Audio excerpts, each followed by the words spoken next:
Assalamu alaikum wa rahmatullahi wa barakatuhu. Jazakumullahu khair, Ridwanullah family, for tuning in to another episode of Ridwanullah TV. I'm your host, your source for Islamic personal and professional development. I'm your host and life maximizer, Hussein Muhammad, checking in, working to help you maximize every single area of your life in this dunya and in the akhirah by the grace, will, and for the pleasure of Allah subhanahu wa ta'ala. And in today's Ramadan series episode, inshallah, I'm going to be talking about an important topic. I'm actually out here in that park that I was telling you guys about. For anybody who was keeping up to date with it. Alhamdulillah, it's very peaceful. As I mentioned, it's meditational. Just kind of a simple but a beautiful getaway.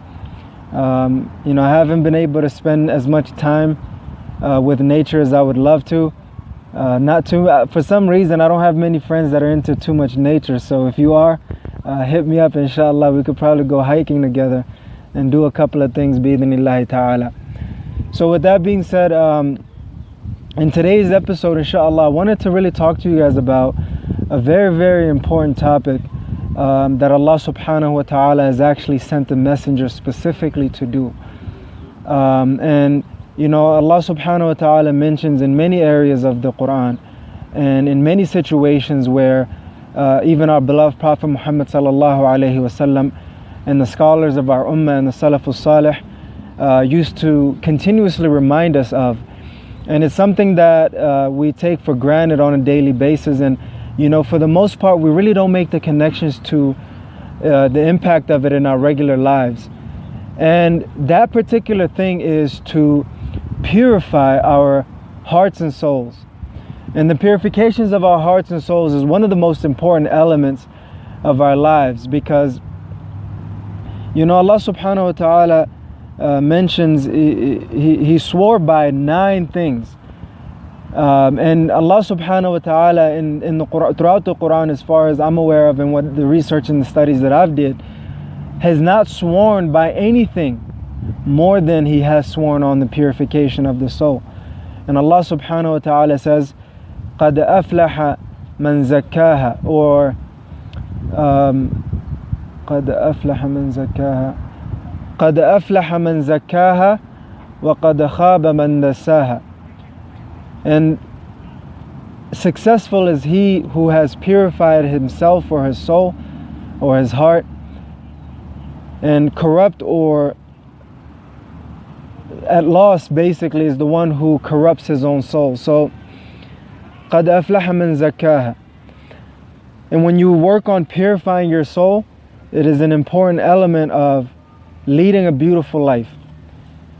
And I remember in many areas of the Quran, when Allah subhanahu wa ta'ala mentions the purification of the soul and the importance of it, when Ibrahim alayhi salam was talking about the only thing that'll benefit you when you go to Yawm al-Qiyamah, when you meet Allah subhanahu wa ta'ala, when Allah subhanahu wa ta'ala mentions يَوْمَ لَا يَنْفَعُ مَالٌ وَلَا بَنُونَ إِلَّا مَنْ أَتَى اللَّهَ بِقَلْبٍ سَلِيمٍ. And there's the day that nothing will benefit you from your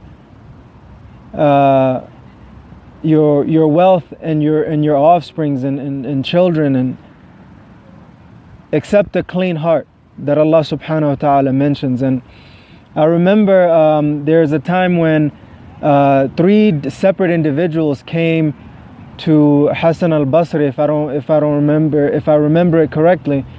The first person came and he was complaining about not having enough rain. And he said to him, seek the forgiveness of Allah subhanahu wa ta'ala.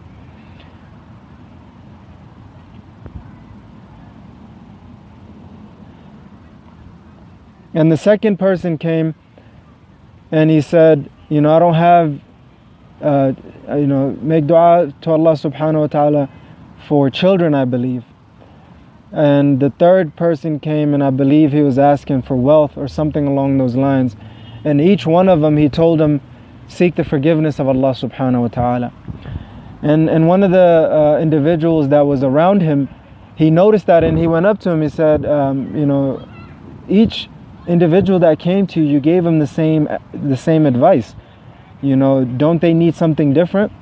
And I believe Hassan al-Basri mentioned to him, haven't you heard when Allah subhanahu wa ta'ala says, فَقُلْتُ اسْتَغْفِرُوا رَبَّكُمْ إِنَّهُ كَانَ غَفَّارًا يُرْسِلِ السَّمَاءَ عَلَيْكُمْ مِدْرَارًا وَيُمْدِدْكُمْ بِأَمْوَالٍ وَبَنِينَ وَيَجْعَلْ لَكُمْ جَنَّاتٍ وَيَجْعَلْ لَكُمْ أَنْهَارًا.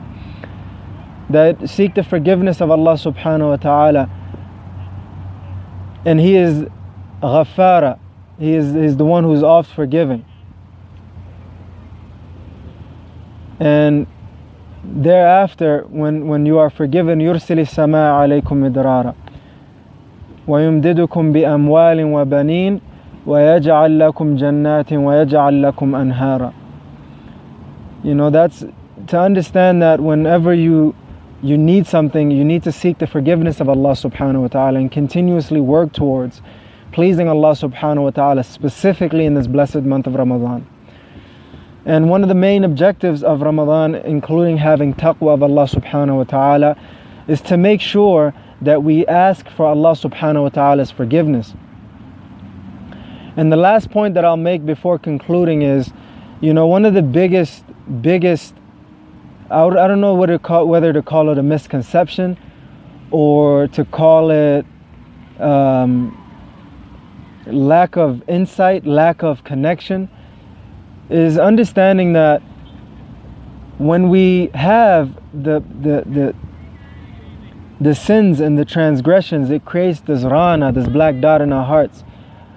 And when we accumulate these black dots in our hearts, it is a direct correlation to stress, anxiety, and misery in this life. And you can tell throughout the Quran, in many ayahs of the Quran and in the Sunnah, that correlation is true, because whoever turns away from the remembrance of Allah subhanahu wa ta'ala, Allah subhanahu wa ta'ala gives him a constrained and restrained and tough life. And whoever commits sins, Allah subhanahu wa ta'ala creates stress in their life.